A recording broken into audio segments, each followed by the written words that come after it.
आध्यात्मिक वरदानों को कलीसिया के सेवा में लगाओ, प्रेम के मार्ग पर प्रयत्नशील रहो और आध्यात्मिक वरदानों की निष्ठा के साथ अभिलाषा करो, विशेष रूप से परमेश्वर की ओर से बोलने की, क्योंकि जिसे दूसरे की भाषा में बोलने का वरदान मिला है वह तो वास्तव में लोगों से नहीं बल्कि परमेश्वर से बातें कर रहा है, क्योंकि उसे कोई समझ नहीं पाता। वह तो आत्मा की शक्ति से रहस्यमयी वाणी बोल रहा है, किंतु वह जिसे परमेश्वर की ओर से बोलने का वरदान प्राप्त है वह लोगों से उन्हें आत्मा में दृढ़ता, प्रोत्साहन और चैन पहुंचाने के लिए बोल रहा है। जिसे विभिन्न भाषाओं में बोलने का वरदान प्राप्त है वह तो बस अपनी आत्मा को ही सुदृढ़ करता है, किंतु जिसे परमेश्वर की ओर से बोलने का सामर्थ्य मिला है वह समूची कलीसिया को आध्यात्मिक रूप से सुदृढ़ बनाता है। अब मैं चाहता हूँ कि तुम सभी दूसरी अनेक भाषाएं बोलो, किंतु इससे भी अधिक मैं यह चाहता हूँ कि तुम परमेश्वर की ओर से बोल सको, क्योंकि कलीसिया के आध्यात्मिक सुदृढ़ता के लिए जब तक कि तुम्हारे लिए मैं कोई रहस्य उद्घाटन, दिव्य ज्ञान, परमेश्वर का कोई संदेश या कोई उपदेश ना दूं, यह बोलना तो वैसे ही होगा जैसे किसी बांसुरी या सारंगी जैसे निर्जीव वाद्य की ध्वनि। यदि किसी वाद्य के स्वरों में परस्पर स्पष्ट अंतर नहीं होता तो कोई कैसे पता लगा पाएगा कि बांसुरी या सारंगी पर कौन सी धुन बजाई जा रही है। यदि बिगुल से स्पष्ट ध्वनि निकलने लगे तो फिर युद्ध के लिए तैयार कौन होगा। इसी प्रकार किसी दूसरे की भाषा में जब तक कि तुम साफ साफ ना बोलो तब तक कोई कैसे समझ पाएगा कि तुमने क्या कहा है, क्योंकि ऐसे में तुम तो बस हवा में बोलने वाले ही रह जाओगे।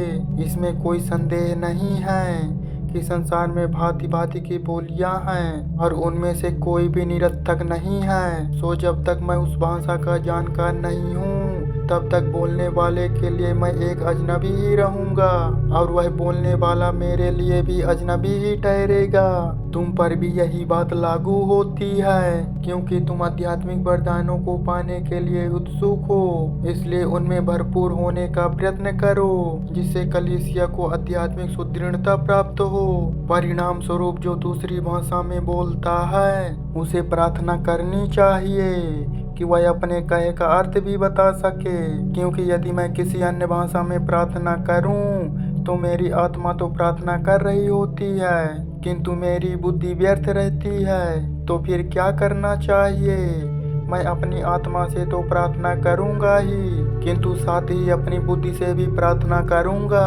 अपनी आत्मा से तो उसकी स्तुति करूंगा ही, किंतु अपनी बुद्धि से भी उसकी स्तुति करूंगा, क्योंकि यदि तू केवल अपनी आत्मा से ही कोई आशीर्वाद दे तो वहां बैठा कोई व्यक्ति जो बस सुन रहा है तेरे धन्यवाद पर आमीन कैसे कहेगा, क्योंकि तू जो कह रहा है उसे वह जानता ही नहीं। अब देख, तू तो चाहे भली भांति धन्यवाद दे रहा है किंतु दूसरे व्यक्ति को तो उससे कोई आध्यात्मिक सुदृढ़ता नहीं होती। मैं परमेश्वर को धन्यवाद देता हूँ कि मैं तुम सबसे बढ़कर विभिन्न भाषाएं बोल सकता हूँ, किंतु कलीसिया सभा के बीच किसी दूसरी भाषा में 10,000 शब्द बोलने की अपेक्षा अपनी बुद्धि का उपयोग करते हुए बस 5 शब्द बोलना अच्छा समझता हूँ, ताकि दूसरों को भी शिक्षा दे सकूँ। हे भाइयों, अपने विचारों में बचकाने मत रहो, बल्कि बुराइयों के विषय में अबोध बच्चे जैसे बने रहो, किंतु अपने चिंतन में सयाने बनो, जैसा कि शास्त्र कहता है। उनका उपयोग करते हुए जो अन्य बोली बोलते हैं, उनके मुखों का उपयोग करते हुए जो पराए हैं, मैं उनसे बात करूंगा, पर तब भी ये मेरी ना सुनेंगे। प्रभु ऐसा ही कहता है। सो दूसरी भाषाएं बोलने का वरदान अविश्वासियों के लिए संकेत है, ना कि विश्वासियों के लिए, जबकि परमेश्वर की ओर से बोलने का अविश्वासियों के लिए नहीं बल्कि विश्वासियों के लिए है। सो यदि समूचा कलीसिया एकत्र हो और हर कोई दूसरी भाषा में बोल रहा हो, तभी बाहर के लोग या अविश्वासी भीतर आ जाएं, तो क्या ये तुम्हें पागल नहीं कहेंगे? किंतु यदि हर कोई परमेश्वर की ओर से बोल रहा हो और तब तक कुछ अविश्वासी या बाहर के आ जाएं, तो क्या सब लोग उसे उसके पापों का बोध नहीं करा देंगे? सब लोग जो कह रहे हैं उसी पर उसका न्याय होगा। जब उसके मन के भीतर छिपे भेद खुल जाएंगे, तब तक वह यह कहते हुए सचमुच तुम्हारे बीच परमेश्वर है, दंडवत प्रणाम करके परमेश्वर की उपासना करेंगे। तुम्हारी सभाएं और कलीसिया, हे भाइयों, तो फिर क्या करना चाहिए? तुम जब इकट्ठे होते हो तो तुम में से कोई भजन, कोई उपदेश और कोई आध्यात्मिक रहस्य का उद्घाटन करता है, कोई किसी अन्य भाषा में बोलता है तो कोई उसकी व्याख्या करता है। ये सब बातें कलीसिया की आध्यात्मिक सुदृढ़ता के लिए की जानी चाहिए। यदि किसी अन्य भाषा में बोलना है तो अधिक से अधिक 2 या 3 को ही बोलना चाहिए, बारी बारी एक एक करके। और जो कुछ कहा गया है, एक को उसकी व्याख्या करनी चाहिए। यदि वहाँ व्याख्या करने वाला कोई ना हो तो बोलने वाले को चाहिए कि वह सभा में चुप ही रहे और फिर उसे अपने आप से और परमेश्वर से ही बातें करनी चाहिए।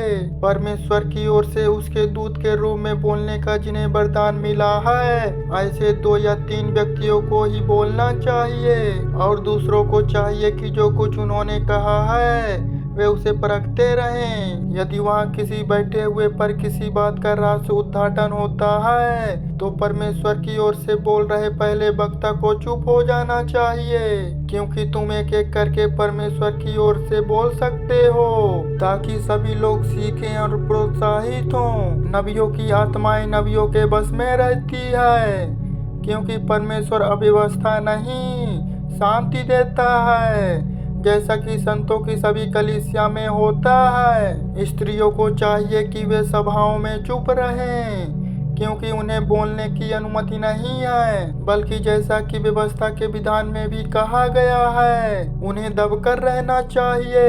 यदि वे कुछ जानना चाहती हैं तो उन्हें घर पर अपने अपने पति से पूछना चाहिए, क्योंकि एक स्त्री के लिए यह शोभा नहीं देता कि वह सभा में बोले, क्या परमेश्वर का वचन तुमसे उत्पन्न हुआ या वह मात्र तुम तक पहुंचा? निश्चित ही नहीं। यदि कोई सोचता है कि वह नबी है अथवा उसे आध्यात्मिक वरदान प्राप्त है तो उसे पहचान लेना चाहिए कि मैं तुम्हें जो कुछ लिख रहा हूँ वह प्रभु का आदेश है। सो यदि कोई उसे नहीं पहचान पाता तो उसे भी नहीं पहचाना जाएगा। इसलिए हे मेरे भाइयों, परमेश्वर की ओर से बोलने को तत्पर रहो तथा दूसरी भाषाओं में बोलने वालों को भी मत रोको, किंतु ये सभी बातें सही ढंग से और व्यवस्था अनुसार की जानी चाहिए।